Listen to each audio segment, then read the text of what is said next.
نحمده ونسلم على رسوله الكريم اما بعد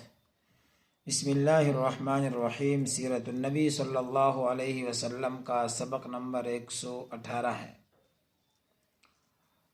غزوہ خندق چل رہا ہے اور آپ سن چکے ہیں کہ خندق تیار ہو گئی اور دونوں طرف سے لشکر آگے بڑھ رہے تھے۔ مسلمان تو خندق کھودنے کے بعد پہرا دینے کے لیے مختلف جگہوں پر ٹھہرے رہے اور رسول اللہ صلی اللہ علیہ وسلم کا پہرا بھی جاری رہا۔ مشرکین آگے بڑھے، چلتے چلتے اپنے گمان کے مطابق حملہ کرنے کے لیے مدینہ کے قریب پہنچ رہے تھے، لیکن جو ہی وہ وہ کوئی سلا کے سامنے پہنچے ہیں اور وہ آگے بڑھ رہے تھے، جو اچانک دیکھا کہ سامنے تو ایک بڑا وہ گھڑا ہے اور اس کو پلانگنا بھی مشکل ہے اور اس کے اندر سے اترنا بھی مشکل ہے اور یہاں بیٹھ کر انتظار کرنا بھی وہ نقصان دہ ہے۔ لہٰذا وہ پریشانی کے عالم میں اس کے ارد گرد ایسے آگے پیچھے چکر لگاتے رہے۔ بالآخر ان کو غضب اور غصے نے آ گھیر لیا اور انہوں نے فیصلہ کیا کہ دیکھتے ہیں کہ اس خندق میں جو تنگ جگہ ہو وہیں سے چھلانگ لگا کے اس طرف چلتے ہیں۔ لہٰذا اپنے شاہ سوار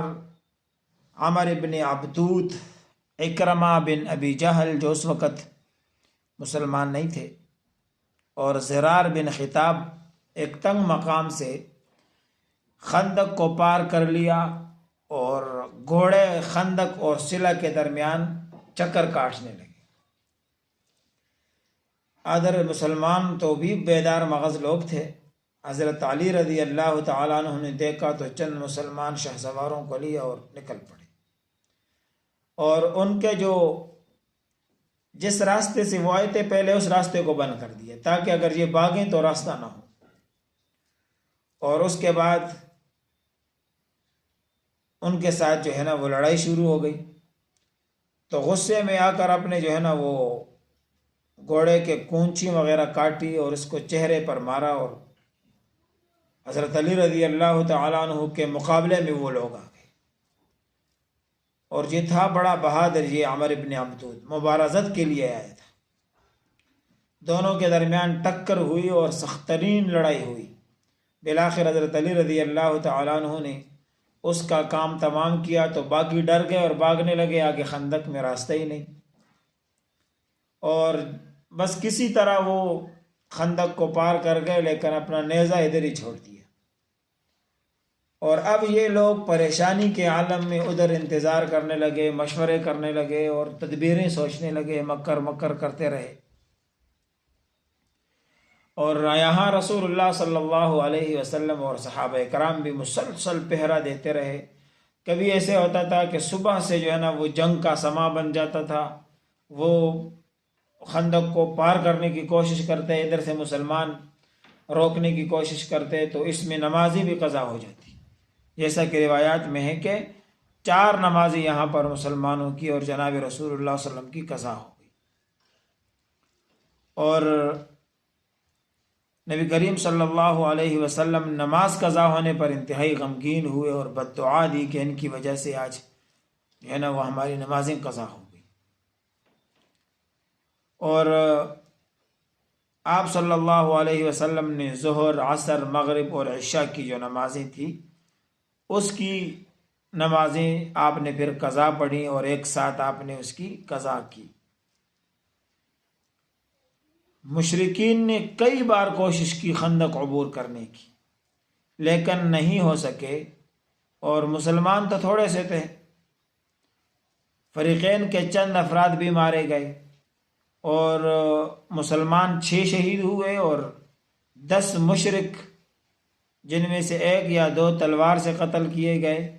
اور باقی وہ مر گئے، زخمی ہوئے وغیرہ وغیرہ۔ اور اسی دوران حضرت خندق میں حضرت سعد بن معاذ رضی اللہ تعالیٰ عنہ کو بھی ایک تیر لگا تھا اور بازو کی ایک رگ وہ کٹ گئی تھی، اور ان کو جو تیر مارا تھا حبان بن عرقہ نامی ایک قریشی نے مارا تھا۔ اور جب یہ زخمی ہوئے تو حضرت سعد نے دعا کی تھی کہ اللہ تعالیٰ اگر مشرکین کے ساتھ ابھی لڑائی باقی ہے تو مجھے زندہ رکھیں تاکہ میں اپنے حال آنکھوں سے ان کی ذلت دیکھوں،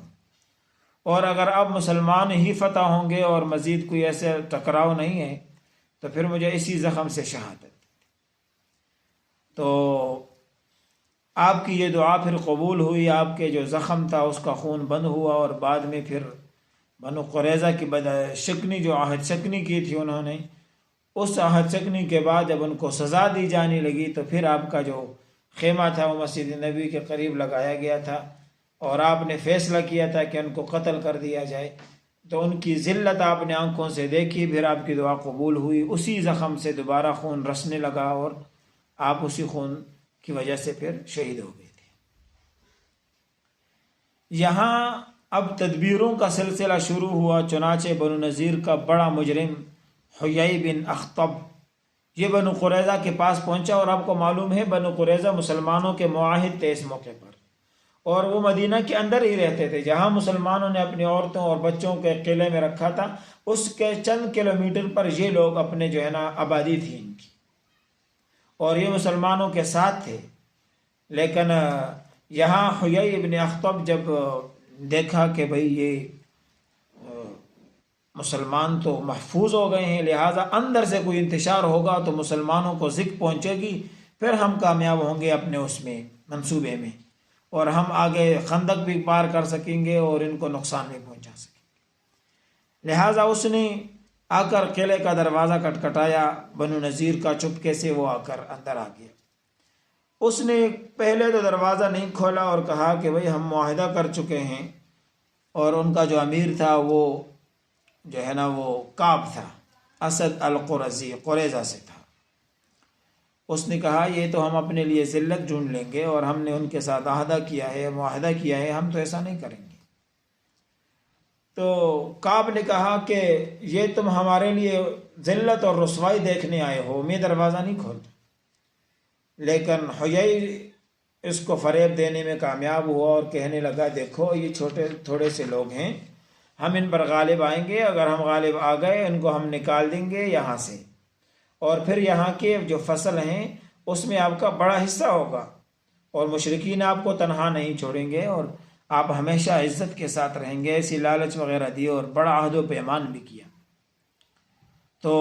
بنو قریظہ کسی طرح پہلے راضی نہیں تھے، لیکن اس کے فریب میں اور دام میں آ کر انہوں نے بھی مسلمانوں سے کیا ہوا وعدہ توڑ دیا۔ اب جناب رسول اللہ صلی اللہ علیہ وسلم کو جب اطلاع ہوئی تو آپ کو انتہائی غم پہنچ گیا۔ تو رسول اللہ صلی اللہ علیہ وسلم نے ان کے حالات کا جائزہ لینے کے لیے سعد بن معاذ، سعد بن عبادہ، عبداللہ ابن رواحہ، خوات ابن جبیر رضی اللہ عنہم کو روانہ کیا اور ہدایت کی کہ جا کر دیکھیں بنو قریظہ نے اگر واقعی ہم سے معاہدہ توڑ دیا ہے تو واپس آ کر اشاروں کے نائیوں میں کہہ دیں، اور اگر نہیں توڑا تو اعلان کر دیں کہ یہ جھوٹ ہے۔ لہٰذا یہ لوگ گئے، انہوں نے حالات دیکھا تو پتہ چل گیا واقعی انہوں نے بدعہدی کی تھی۔ انہوں نے آ کر اشاروں کے نائیوں میں تو بتا تو دیا، لیکن پھر بھی مسلمانوں کو پتہ چل گیا اور کچھ مایوسی بھی ہوئی کہ بھئی یہ ہمارے ساتھ کیا ہو گیا۔ لیکن بہرحال حالات کا جائزہ لیتے ہوئے مسلمانوں کو یہاں بھی اللہ رب العزت نے بچا لیا، اور ان کی بدعہدی سے بھی اللہ تعالیٰ نے ایسے محفوظ کیا، ایسی تدبیر نکالی گئی، اور ایسا اللہ نے ایک فرد دیا کہ اس فرد کی وجہ سے جنگ کا کایا ہی پلٹ گیا۔ اور یہ اس قدر خطرناک معاملہ تھا کہ قریش جو ادھر سے دشمن تھے وہ تو تھے ہی غطفان 10,000 کے لوگ، اور ادھر سے بنو قریظہ بچے بھی ہیں اور عورتیں بھی ہیں مسلمانوں کی، اور اندر سے ہی لوگ خلاف ہو گئے ہیں۔ تو یہ ممکن تھا کہ اگر یہ بنو قریظہ نکلتے غصے میں آ کر اور مسلمان کے بچے اور عورتیں اور صحابیات کو ادھر مار دیتے۔ اور اس کا اندازہ بھی ہوا کہ ایک مرتبہ ایک یہودی اپنے قلعے سے نکل کر مسلمانوں کے قلعے کے سامنے ایسے گزر رہا تھا، تو حضرت صفیہ رضی اللہ تعالیٰ عنہ نے دیکھا تو حسان ابن ثابت ان کے ساتھ تھے، تو ان کو کہا کہ جاؤ اس کا راستہ روکو، اس کو مارو،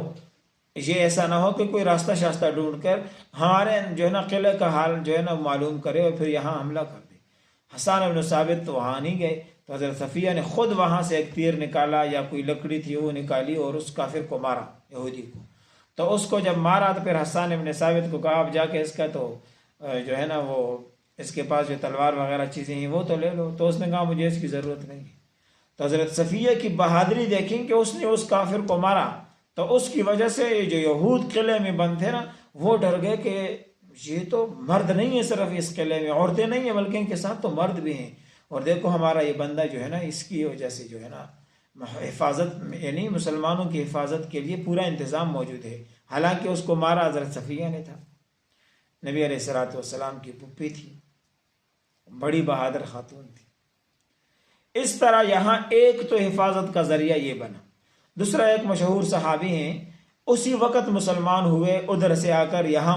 شامل ہو گئے اور پھر اللہ کے رسول سے تدبیر کی اجازت مانگی. اللہ کے رسول نے اجازت دی، اس کے نتیجے میں اللہ تعالیٰ نے بڑی فتح نصیب فرمائی. اس کا تذکرہ انشاءاللہ آئندہ کے سبق میں. وآخر دعوانا الحمدللہ رب العالمین.